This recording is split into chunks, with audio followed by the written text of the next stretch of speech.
नमस्कार मेरे प्यारे बच्चों, आप सब कैसे हो। आशा करती हूँ कि आप सब अच्छे ही होंगे।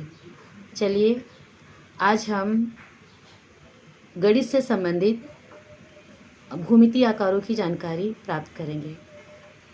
बच्चों, इन चित्रों को आप ध्यान से देखो और इसमें भूमितीय आकारों की जानकारी दी गई है और आज मैं आप लोगों को केवल 4 आकारों की ही जानकारी दूंगी। चलिए हम सबसे पहले पहली आकृति पे चलते हैं। आप इसे ध्यान से देखिए। इस आकार में आपको क्या दिखाई दे रहा है? 3 भुजाओं वाली आकृति आपको दिखाई दे रही है। तो बच्चों, 3 भुजाओं वाली आकृति को ही ट्रायंगल कहते हैं और इसे हिंदी में त्रिभुज कहते हैं। त्रिभुज यानी 3 भुजाओं वाली आकृति को हम त्रिभुज कहते हैं। बच्चों, अच्छा आप ये बताइए कि 3 भुजा वाली आकृति कौन कौन सी होती, ज़रा सोचिए और बताइए। जैसे कि आप समोसे को देखे होंगे, समोसे का आकार 3 भुजा वाला होता है। आपकी मम्मी रोटी बनाती है, पराठा बनाती है, तो पराठे का आकार 3 भुजा वाला होता है। और आप वो ब्रेड खाते हो, ब्रेड का क्या होता है वो? नहीं, कैटलस कुछ कहते हैं ना, उसकी भी आकृति बच्चों 3 भुजा, हाँ कैटलस की भी आकृति 3 भुजाओं वाली होती है। तो बच्चों ऐसे 3 भुजा वाली आकृतियों के नाम आप चुनकर लिखना और इस त्रिभुज का आकार बनाना, इसकी परिभाषा भी लिखना। ठीक है, अब हम दूसरे आकार पर चलते हैं। जो दूसरी आकृति है वह है स्क्वायर। बच्चों, इस आकृति को आप ध्यान से देखो। स्क्वायर यानी क्या? इसे हिंदी में हम वर्ग कहते हैं। वर्ग यानी, थोड़ा सा चित्र को आप ध्यानपूर्वक निरीक्षण करिए। इसमें आपको चारों भुजाएं समान आकार के दिखाई देंगे। तो इससे कौन सी परिभाषा बनती है? जिस चतुर्भुज की चारों भुजाएं समान हो उसे हम वर्ग कहते हैं, अंग्रेजी में स्क्वायर कहते हैं।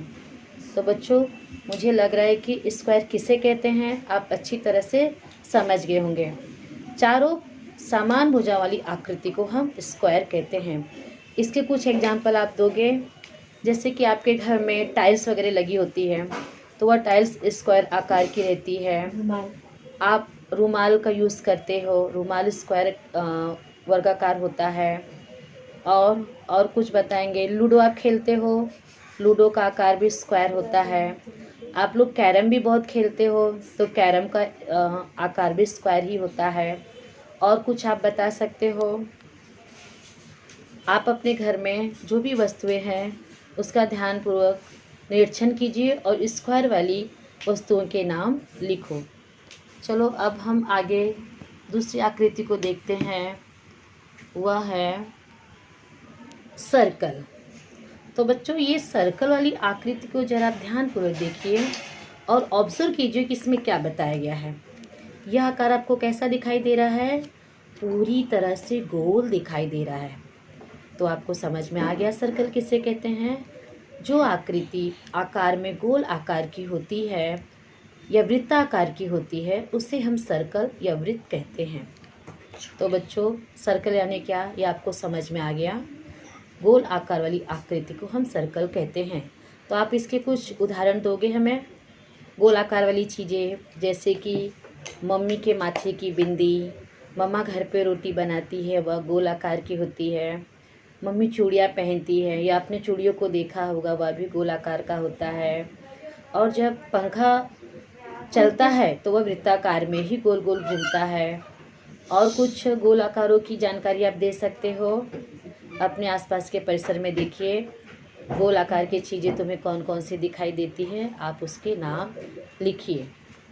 इसके बाद जो दूसरा आकार है वह है बच्चों रेक्टेंगल।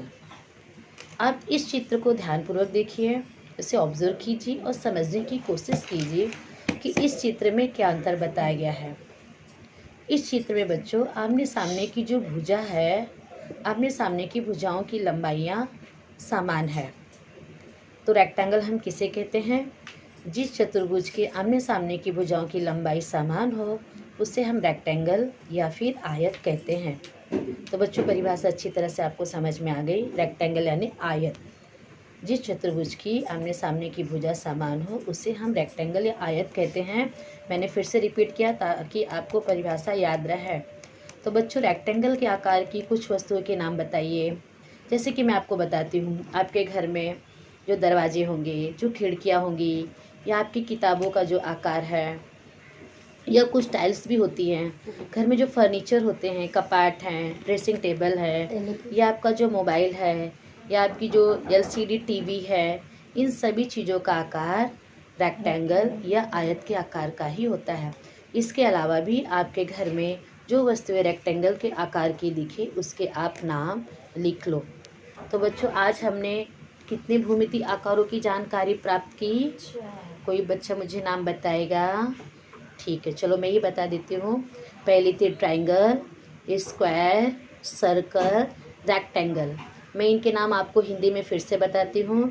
ट्रायंगल यानी त्रिभुज, स्क्वायर यानी वर्ग, सर्कल यानी वृत्त, रेक्टेंगल यानी आयत। इसकी परिभाषा मैं आपको एक बार फिर से बता देती हूँ। ट्रायंगल यानी 3 भुजा वाली आकृति को हम ट्रायंगल या त्रिभुज कहते हैं। स्क्वायर, जिस चतुर्भुज की चारों भुजाएं समान हो उसे स्क्वायर या वर्ग कहते हैं। सर्कल, गोल आकार वाले आकृति को हम सर्कल कहते हैं। और जिस चतुर्भुज की आमने सामने की भुजा समान हो उसे हम रेक्टेंगल या आयत कहते हैं। तो बच्चों, मुझे ऐसा लग रहा है कि आपको चारों भूमितीय आकारों की जानकारी अच्छी तरह से प्राप्त हो गई है। आप इनके चित्र बनाओगे, इनके नाम लिखोगे, और इनसे संबंधित जो भी चीज़ें आपको आपके घर में दिखाई देती हैं, आप एग्जाम्पल के तौर पे उनका भी नाम लिखोगे। आप इस वीडियो को अधिक से अधिक शेयर करो और होमवर्क करके ग्रुप पर सेंड करो। धन्यवाद।